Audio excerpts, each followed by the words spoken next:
Want to really see something that said, take a look at what happened. Hey.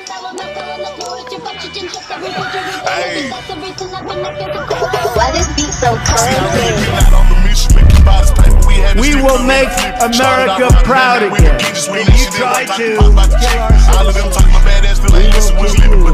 We will make America wealthy again. And yes, together, we will make America great again. Yeah, buddy. Yeah, buddy, it's going down. Let's do it, DJT. President Trump, we're rooting for you. I think somebody ought to get fired. Yeah, somebody ought to be walked out. You know, you'll make an example out of them. You know, we advocate for on this channel, right? What's going on, fam? I hope everybody is blessed, well, healthy, that you're having a great week, that you're in good spirits, man. I know it's a lot going on, and especially in this crazy world that we live in, man. A very, very fast time travel, though. So I encourage you to be a great human being, spread love. God is love. Keep fighting, keep working hard. You know, that's all we can do, man.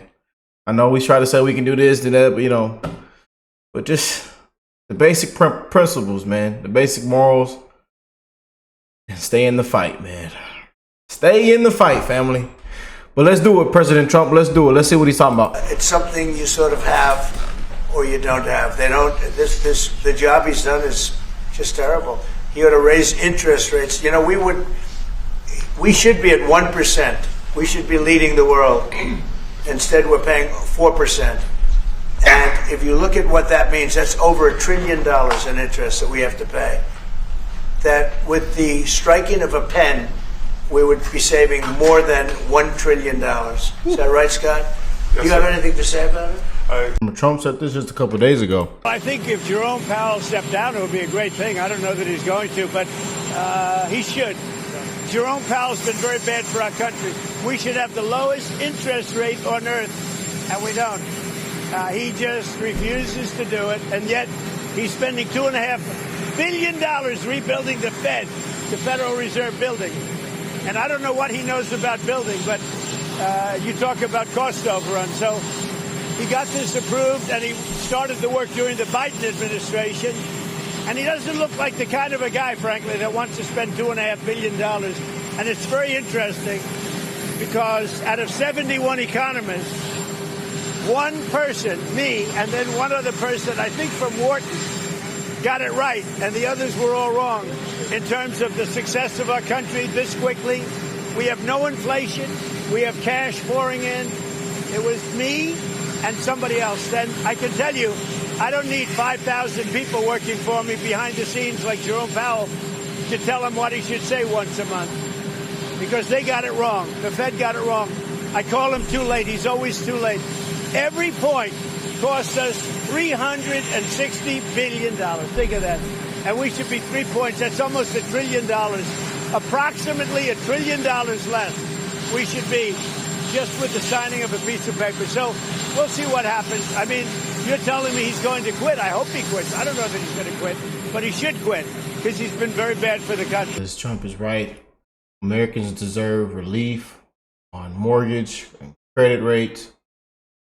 Because Powell is trying to sabotage Trump and his agenda. Let's check this out. Americans deserve a little bit of relief when it comes to their credit card bills and their mortgages, and Jerome Powell can do that if he would stop trying to sabotage the president and his agenda.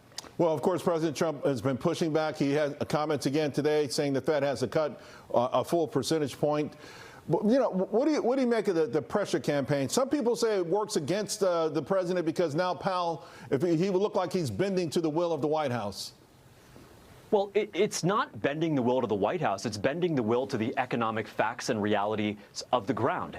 Here's the truth, Charles. The New York Federal Reserve has its own estimate of what they call the natural rate of interest. That's the interest rate you know from the Fed that neither slows down nor speeds up the economy. Their model says that the Fed's rate right now should be 3.3%. Where is Jerome Powell keeping it? 4.3%, a full percentage point above where rates actually should be. So President Trump, once again, is absolutely right. They need to cut by a full point. That should likely take place over the course of a couple meetings later this year. But that's what needs to happen. And so President Trump has the right instincts here in calling for the Fed to loosen policy, to recalibrate it, and to align it with the actual facts on the ground. So, James, we keep hearing about the end of American exceptionalism. Nobody wants our dollar. They don't want to buy our bonds. Well, we just an hour ago had a 10-year auction, 4.421. That was the number. The win issue was 4.428. Indirect bids, 71.6%. Looks like that was pretty well received to me. It was extremely well received, and I don't think that's a coincidence, by the way, that Secretary Bessent announced this historic trade deal with China and the United States this morning. We're on the precipice of signing it. It's good for our businesses and our workers, and we're going to continue to see as investors voting with their feet, not just here in America, but around the world. They want in on President Trump's golden age. I got to ask you, I'm going to switch gears a little bit because you were very vocal. You posted a lot on social media, the Trump-Musk feud throughout the entire episode. I would imagine you're pretty happy about the way things are going right now, but why was it so important to you? Why was it so important for the audience? It was important to all of us because we have two incredible men in President Trump and Elon Musk. They did not have to do this. To great financial and reputational pain, they entered the arena to fight for the everyday man and woman of this country. And to see that division last week, it hurt. And I wanted to step up. Elon is a friend. The president is a friend. I was happy to be involved in that process, but I'm glad that Elon apologized to the president earlier this week. And now publicly, as we saw earlier this morning, we have robo-taxis, Charles, driving themselves with no one in the driver's seat in Austin right now. Tesla stock is about to skyrocket, and it's further proof that under President Trump's leadership, AI is going to take us to new heights. James, thank you very much, my friend. Talk to you again real soon. Trump administration has already started the process for his replacement. You're fired. That's what I just want to try. I want Trump to come out and have a big speech like that, like he did with what's the name? Oh man. You said previously the interview process would begin later on in the fall. There's been plenty of speculation as to whether that process would be brought forward. Mr. Secretary, do you still, as far as you understand, believe that's when the interview process to replace the Fed chair will begin in the fall, or has a formal process already started? Well, look, there's a formal process that's already starting. There are a lot of great candidates, and we'll see how rapidly it progresses. It's President Trump's decision, and it will move at his speed. Do you see any merit at all in selecting maybe a candidate that's already on the committee on the FOMC versus taking a look at someone outside of the Federal Reserve?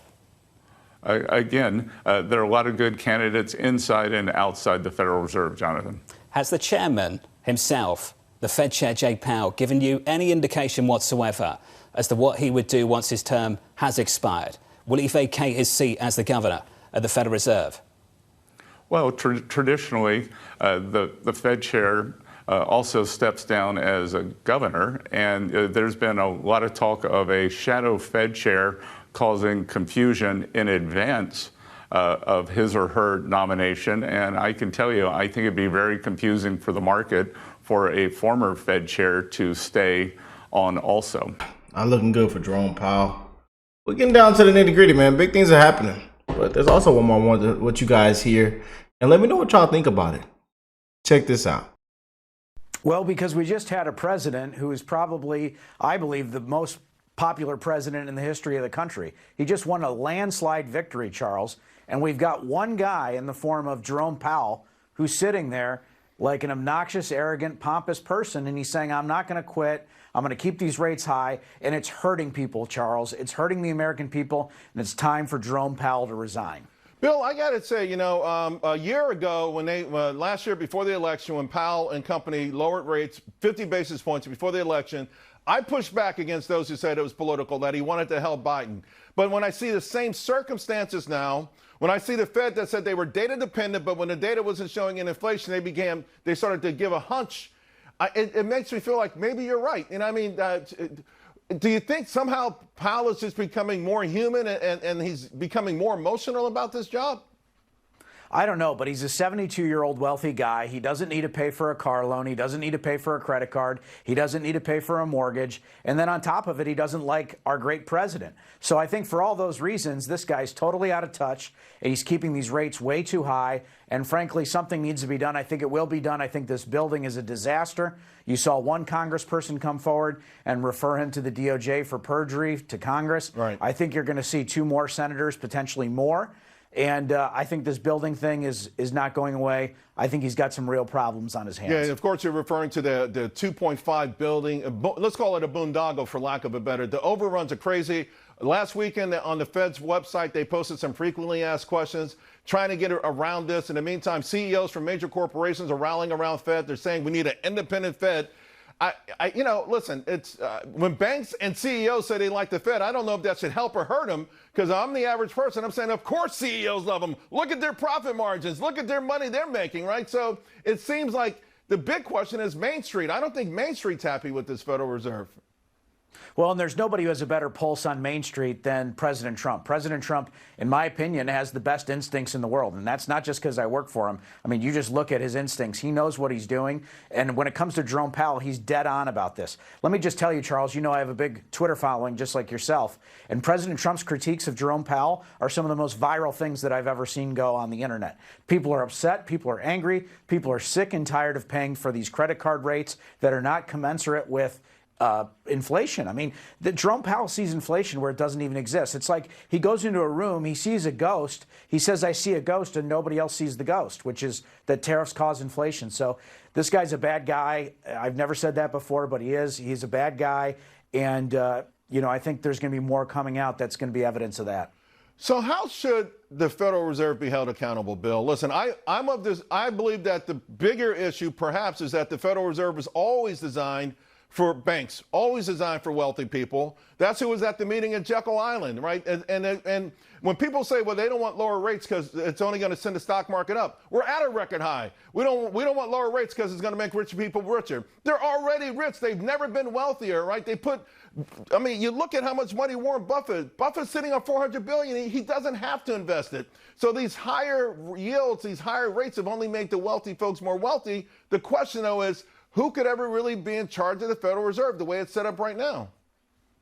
Well, President Trump will make a good decision. I'm very confident in that. Jerome Powell went kind of a different direction under Joe Biden. He kind of bought the TDS bug. I mean, it's very sad what's happened to him. But he's totally out of control. He needs to be reined in. And I'm doing my part to say this is not acceptable. And I think you're going to see Russ vote. He's done a great job sending this letter to Jerome Powell. Jerome Powell responded today, I believe, riddled with falsehoods, riddled with lies.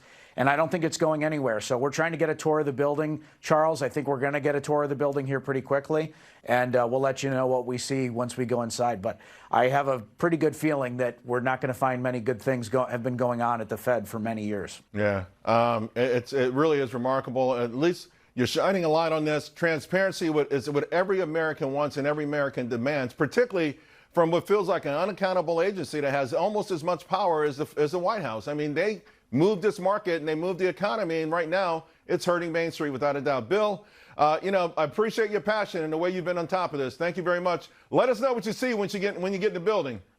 We will. All right, we're going to be all in there. All right.